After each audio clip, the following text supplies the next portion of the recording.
Salut à tous, nous sommes là, et nous continuons avec notre enseignement. Un petit rappel, la fois dernière, nous avions parlé de cette femme qui porte une couronne sur sa tête. Cette couronne avec 12 étoiles, nous avions parlé du dragon et de l'enfant que cette femme portait, ok? Cette femme qui devait accoucher. Nous avions lu cela dans le livre d'Apocalypse. Apocalypse, chapitre 12, du 1er au 5e verset. Et nous avions aussi parlé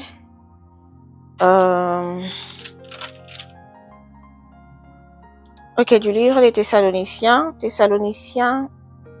1 Thessaloniciens, chapitre 5, du 1er au 11e verset. Et nous allons continuer dans ce livre puisque nous n'avions pas fini. Nous n'avions pas fini avec l'explication ou le discernement qu'il y a des révélations cachées dans ces passages. Alors, sans plus tarder, nous allons commencer. Nous allons lire les Écritures ensemble. Bien. Avant de continuer, j'aimerais faire marche arrière très rapidement. Ici, nous sommes dans le livre du prophète Ésaïe. Ésaïe, chapitre 26. Vous vous rappelez, nous avions lu ces passages, si pas dans la vidéo précédente, je pense dans celle qui vient avant celle-là, avant la dernière. Alors ici, nous avions parlé de cette prière que le prophète Ésaïe avait fait pour la nation d'Israël. Ok, dans sa prière, il reconnaissait leurs fautes, les fautes commises par cette nation.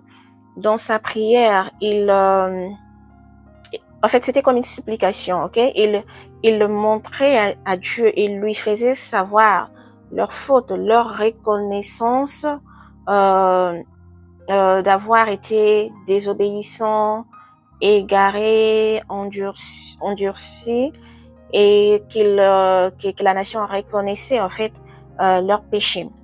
Mais aujourd'hui, j'aimerais bien lire, ok, jusqu'au 19e, pour que nous puissions avoir plus de révélations, ok, sur ces contextes, parce que vous savez, lorsque vous lisez la Bible, hein, vous lisez, vous méditez, il y a des révélations qui viennent, il y a des révélations qui surgissent lorsque vous répétez, ok, vous aviez par exemple lu un livre, soit un passage dans la Bible et que vous y revenez et pour continuer la lecture, vous verrez que vous aurez plus de révélations, vous aurez plus de connaissances. Le Saint-Esprit vous ouvrira l'intelligence de comprendre plus. Alors la suite dit, nous avons conçu, nous avons éprouvé des douleurs, et quand nous enfantons, ce n'est que du vent.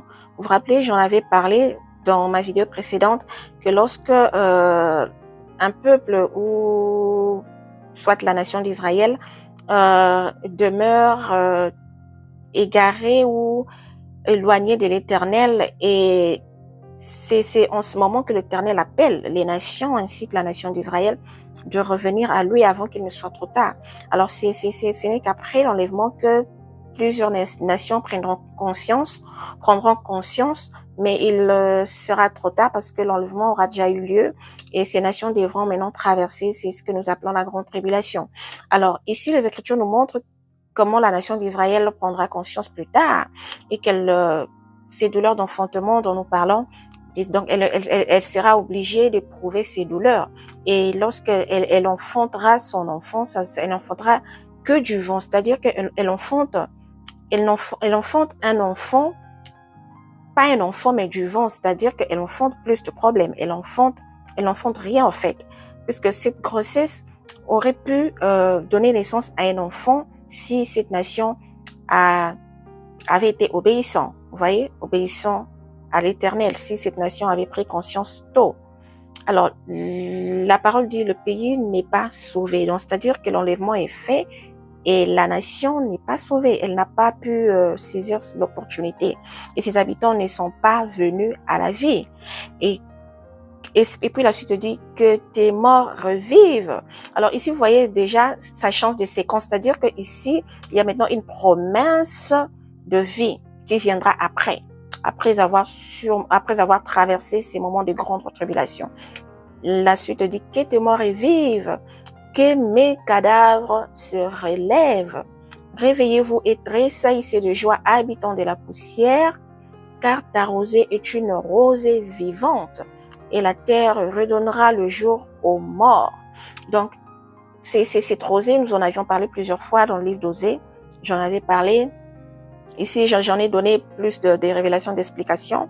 Si vous pouvez y retourner, vous verrez. Alors, quand la parole dit ici que tes morts revivent, dans la vidéo précédente, j'avais parlé du livre d'Osée au chapitre 13. J'avais dit, bien, nous sommes là, Osée, nous sommes dans le livre de Osée, c'est là, Osée, nous sommes au chapitre 13. Nous avions lu à partir du 13e verset, où les Écritures disent, les douleurs de celles qui enfantent viendront pour lui. Ok? C'est un enfant peu sage, qui, au terme voulu, ne sort pas du sein maternel. Vous voyez?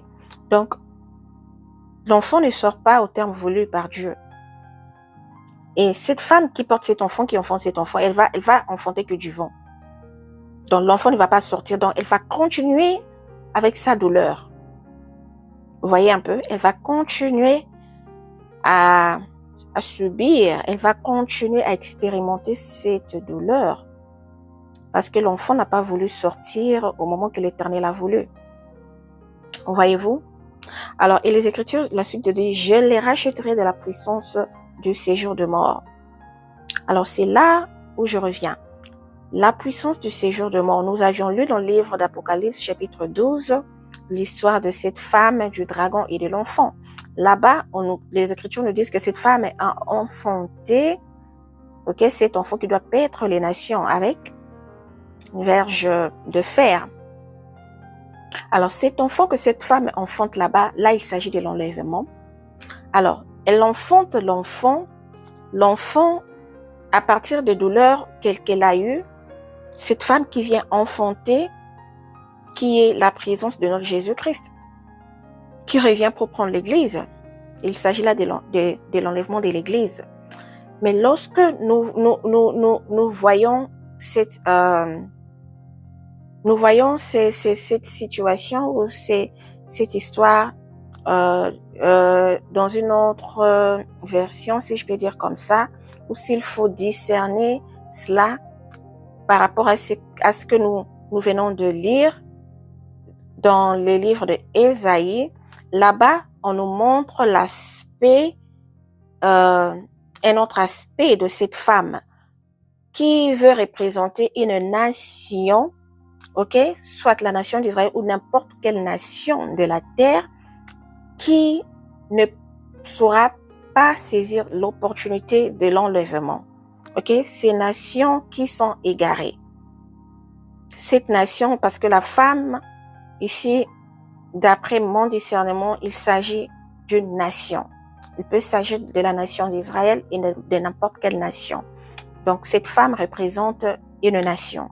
Alors, dans cette version du prophète Ésaïe, là, vous voyez qu'il s'agit, on montre maintenant la femme qui est la femme égarée, qui est la femme qui est restée dans la distraction.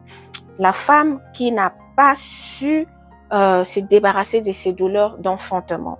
Cette femme qui s'est laissée emporter par des vents et tempêtes, qui n'a pas pu saisir l'opportunité que l'Éternel lui présentait. Ok? Mais de l'autre côté, dans le livre d'Apocalypse, on nous montre cette femme qui vient accoucher, ok? Qui accouche, c'est-à-dire qui donne naissance à cet enfant, qui va faire entrer cette femme dans son repos. Cette femme qui va entrer dans son repos. Mais là, on nous montre que c'est l'enfant qui va être, dans les livres d'Apocalypse, c'est l'enfant qui va être enlevé vers le ciel. L'enfant va partir. Nous avions lu ça et nous pouvons encore lire ici. Ok, ici maintenant nous sommes dans le livre d'Apocalypse, au chapitre 12.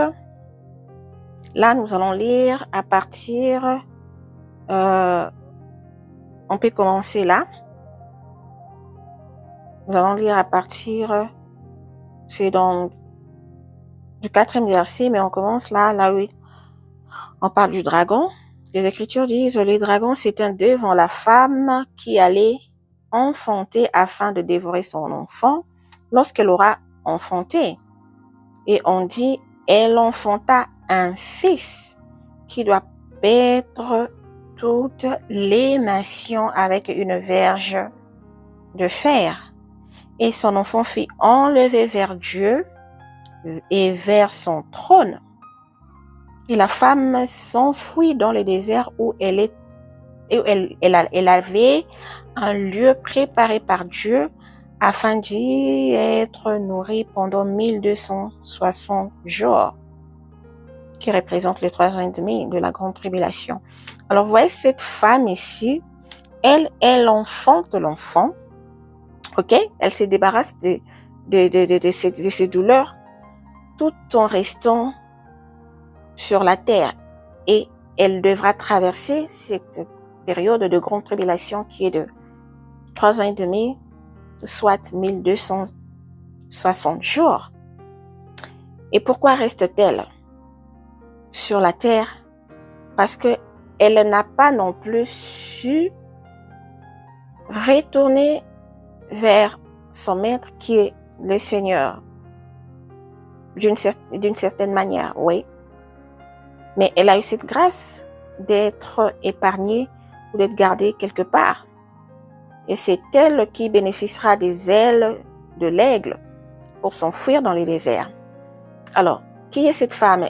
C'est celle qui porte 12 étoiles sur sa tête, sa couronne qui porte 12 étoiles. Cette femme représente une nation. S'agit-il de la nation d'Israël? Puisqu'elle porte 12 étoiles et nous savons que la nation d'Israël est constituée des 12 tribus d'Israël. Voyez-vous?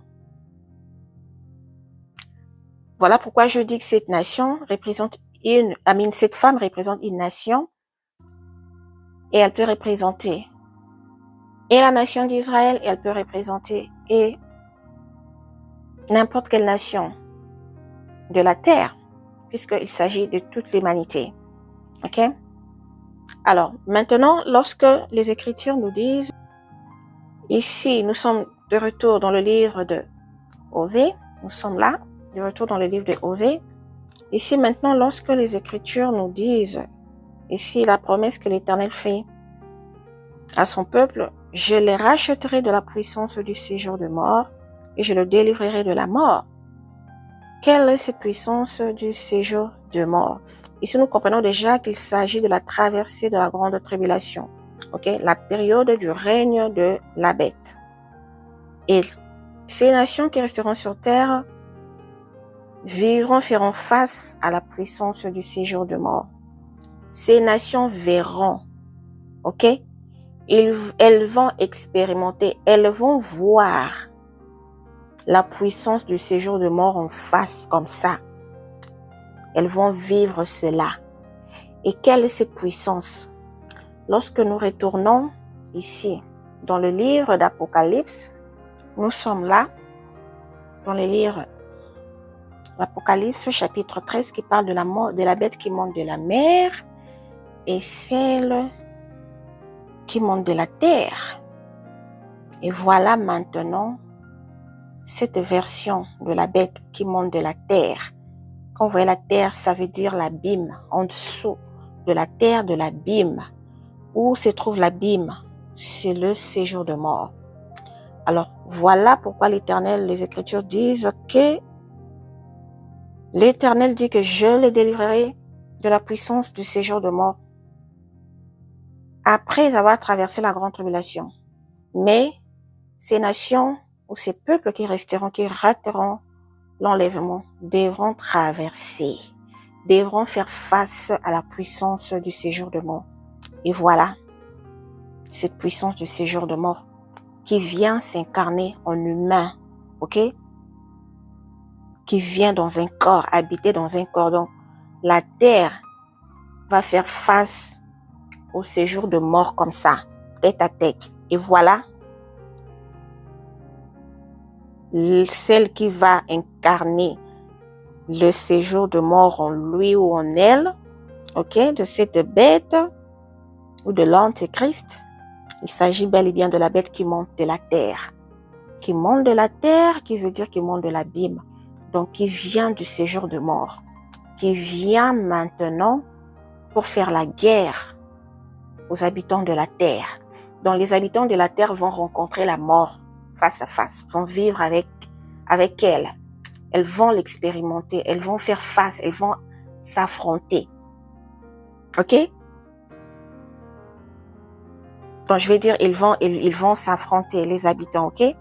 Ils vont faire face à cette puissance du séjour de mort. Donc, voilà cette révélation que j'ai eue quand j'étais en train de revoir les Écritures.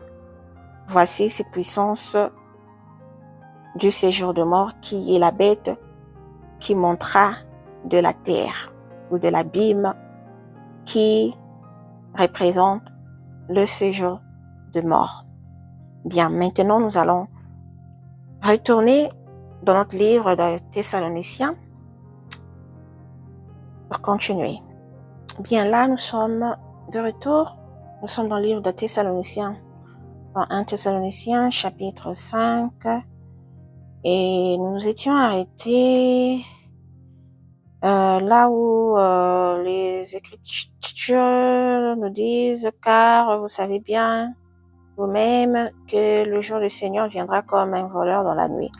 Donc, dans la vidéo passée, nous avions parlé, nous avions expliqué, nous avions essayé d'expliquer en détail ce que cela voulait signifier.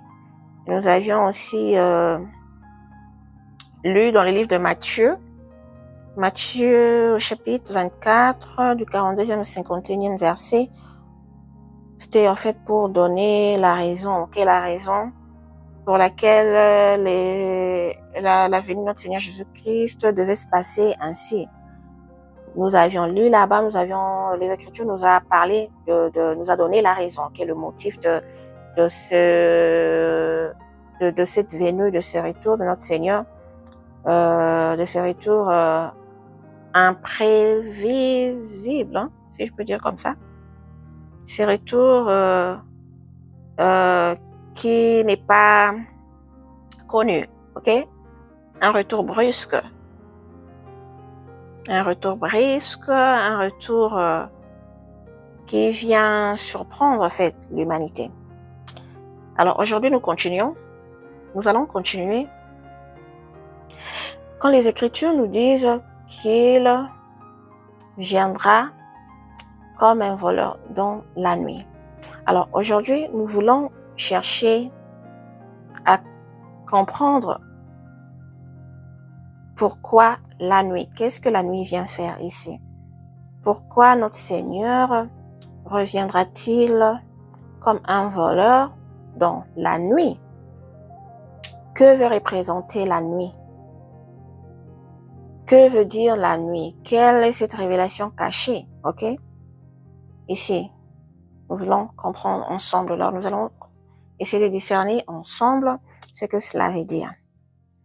Alors, lorsque les Écritures disent qu'il viendra dans la nuit, nous savons tous que la nuit est un moment, est un temps que nous traversons, ok? C'est un moment qui n'est pas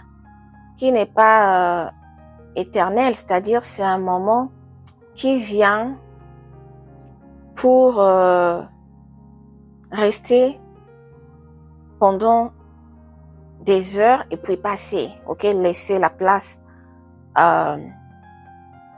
à l'autre temps ou à l'autre moment, c'est-à-dire le jour. Voilà. Alors, nous voyons déjà cette différence entre la nuit et le jour. Dans la nuit, il y a beaucoup de choses qui se passent. La nuit peut représenter un moment de repos ou de pause après avoir passé un moment de bousculade ou d'activité quelconque, vous voyez. Et lorsque la nuit tombe, vous sentez l'épuisement, vous sentez la fatigue, vous sentez cette lourde charge que vous avez traversée dans la journée, ok? Tout remonte dans la nuit. Donc, alors la nuit, donc, en restant calme dans votre coin, et c'est en fait ces moments où tout revient dans votre tête. Vous faites l'analyse de ce qui s'est passé dans la journée. Vous voyez un peu tout ce que vous avez pu vivre, ok? Tout ce que vous avez pu expérimenter dans la journée. Donc, vous voyez ces bousculades qu'il y a dans la journée. Tout le monde veut faire quelque chose, tout le monde veut aller quelque part. Il y a tout, et les bonnes choses et les mauvaises. Donc, tout se passe, tout est mélangé dans la journée. Tout est mélangé dans la journée. Il y a une grande dépense, je peux dire, d'énergie, ok? On dégage beaucoup d'énergie puisque l'humanité est en mouvement. Alors, il y a de ceux qui arrivent à sortir vainqueurs et il y a de ceux qui arrivent à sortir perdants. Et le jour passe et la nuit tombe et c'est là où on sent l'épuisement, où on sent la fatigue et on veut se reposer.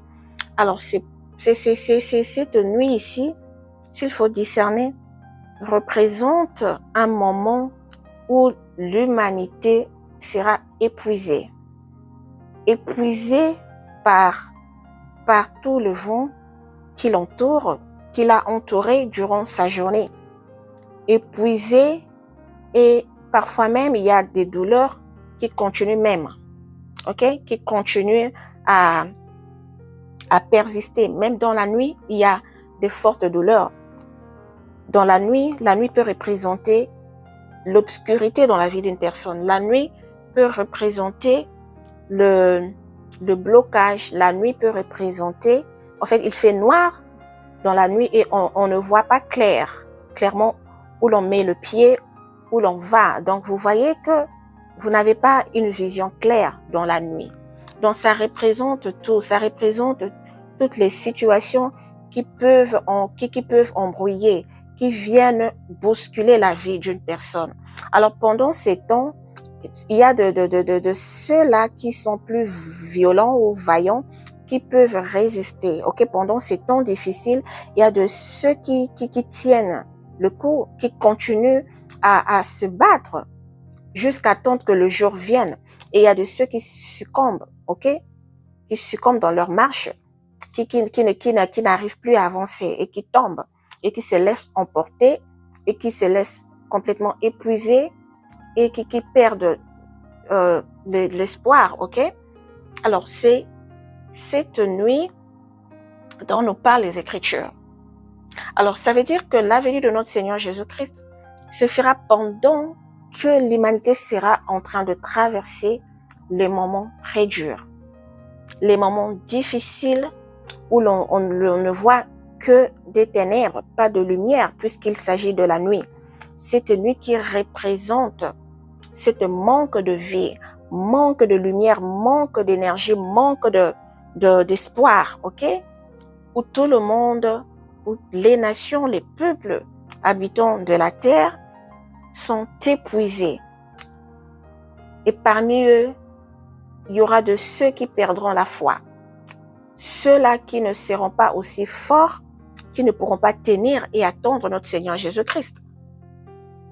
Alors, c'est dans ces moments même que ceux-là qui sont appelés enfants de Dieu devront prouver leur fidélité, devront prouver leur foi, leur obéissance, devront prouver leur croyance prouver cet amour qu'ils ont pour le Seigneur, devront faire face, ne pas vouloir céder, ne pas vouloir se laisser manipuler, emporter, ne pas vouloir se laisser séduire, ok?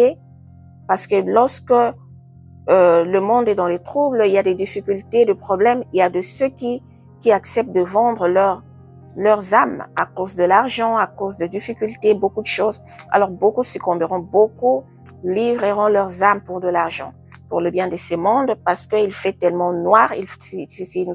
Nous traversons cette nuit qui est entourée des ténèbres, où on ne voit pas clair dans la vie, où les choses sont bloquées, il y a trop de problèmes, des guerres partout, des confrontations des nations, tout ça là, ça fait partie de la nuit, de problèmes humanitaires, ok? Alors, ceux qui sont de Dieu tiendront le coup jusqu'à la venue de notre Seigneur Jésus-Christ. Voilà ce que représente cette nuit ici, ok? Donc, la nuit ici pourrait représenter les problèmes, les troubles, les guerres, les conflits entre nations et royaumes, les tourments, ok? Les préoccupations de la vie, les dures épreuves et les péchés, tout, ok? Manque de moralité, l'immoralité, tout ça là vont faire partie de ce que nous appelons la nuit. Alors, rappelons-nous, ici, lorsque nous remontons ici, on dit ici, les Écritures disent, pour ce qui est des temps et de moments, vous n'avez pas besoin, frères, qu'on vous en écrive, car vous savez bien vous-même que le jour du Seigneur viendra comme un voleur dans la nuit. Alors là, ce sont des mots-clés. Hein. La nuit ici, ça fait partie des mots-clés ici. Alors, lorsqu'on dit pour ce qui concerne, okay, pour ce qui est de temps et de moments, okay, des saisons que nous traversons, des moments, des signes, tout ça, pour connaître, s'il faut que nous puissions prêter attention ou suivre ces choses pour déterminer le jour de la venue de notre Seigneur Jésus-Christ, ça ne vaut pas la peine. Parce que l'on dit, car nous savons que notre Seigneur viendra comme un voleur dans la nuit.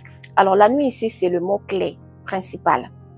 Alors, étant enfant de Dieu, nous comprenons déjà la signification de la nuit, ce que la nuit veut dire. Vous voyez? Alors déjà, lorsque nous voyons que nous sommes déjà en train de traverser cette nuit, alors le Seigneur Jésus, ça veut dire que le Seigneur Jésus-Christ est proche.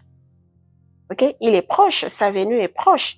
Donc, si je viens d'expliquer, de donner quelques exemples ou énumérer quelques points qui représentent cette nuit. Ok? Alors, puisque les Écritures nous disent ici que nous n'avons pas besoin de nous tracasser pour ce qui est des temps et des moments, car la nuit pour nous est une alerte qui nous signale la venue de notre Seigneur Jésus-Christ. Vous voyez un peu? Donc, voilà ce que je peux dire par rapport à ça. Donc, ce que nous avons à faire, c'est de rester éveillés, de ne pas nous endormir, de ne pas nous laisser emporter tous dans ces vents qui viennent sur la terre. Ok, cette période de la nuit que nous traversons déjà, qui commence déjà et qui va s'empirer dans les jours à venir.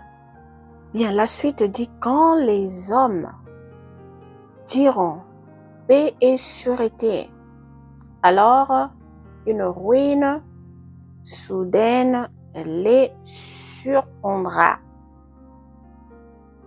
comme les douleurs de l'enfantement surprennent la femme enceinte, et ils n'échapperont point.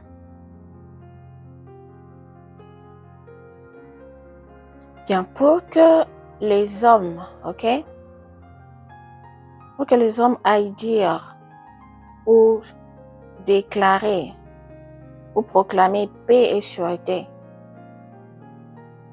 pour qu'ils aillent faire ça, ça veut dire que quelque part il y a eu cette manque de paix.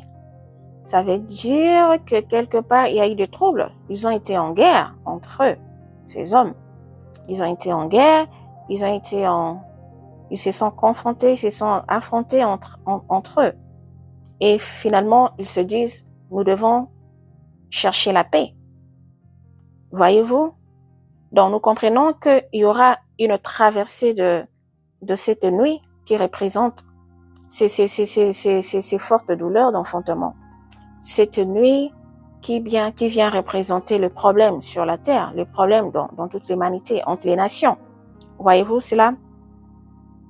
Alors, lorsqu'ils diront paix et sûreté, alors une ruine soudaine le surprendra. Comme les douleurs de l'enfantement surprennent la femme enceinte et ils n'échapperont point. Voyez-vous, quand bien même qu'ils aient cette idée de chercher la paix, mais on peut bien voir que les Écritures nous montrent ici que cette paix ne tiendra pas. Cette sûreté ne tiendra pas non plus. Ils essaieront, mais cela ne marchera pas. OK? Donc, puisque l'on parle de paix et des hommes, OK? Quand on dit des hommes, donc ici, il faut comprendre qu'il s'agit des nations, des royaumes, OK? Des autorités du monde, OK? Tous ceux-là qui vivent sur la terre. OK? Donc, ça veut dire qu'il y a des conflits, des guerres, des troubles, des mésententes qui nécessitent une négociation, OK? De paix entre ces nations. Mais avant que ces négociations arrivent, il faudra d'abord qu'il y ait des confrontations, qu'il y ait des conflits, des guerres entre ces nations. Il faudra d'abord qu'il y ait des affrontements, OK, pour enfin aller chercher cette paix. Donc voilà ce qui attend l'humanité dans les jours à venir. Cette nuit que nous sommes déjà en train, nous sommes déjà rentrés et nous avançons donc cette obscurité, cette ténèbres, OK, qui règne dans la nuit là. Nous les traversons déjà. Nous les traversons, ce n'est que les débuts, OK? Tout ce que nous voyons là, ce n'est que les débuts. Nous allons rentrer en profondeur de ces choses. Alors, si vous êtes branché, que vous suivez aussi les infos, vous verrez déjà ce qui se passe dans le monde depuis des temps. Vous voyez déjà ce qui se passe entre les nations, entre les autorités et tout. Et lorsque l'on dit qu'une ruine soudaine les surprendra, donc ça veut dire que cette paix en question ne tiendra pas, OK, malgré leurs efforts, et une ruine soudaine, donc c'est-à-dire brusque et inattendue, OK, les surprendra. Une ruine qui tombe à l'improviste, OK, d'une manière imprévue. Comme les douleurs de l'enfantement surprennent la femme enceinte, et ils n'échapperont point. Il s'agit donc ici des épreuves de la nuit. Bien, nous avons compris pour cette partie et nous allons nous arrêter ici pour cette vidéo pour qu'elle ne soit pas très longue. Nous avons déjà fait plus de 30 minutes et nous revenons très prochainement pour continuer à partir de là où nous sommes arrêtés. Merci, à la prochaine.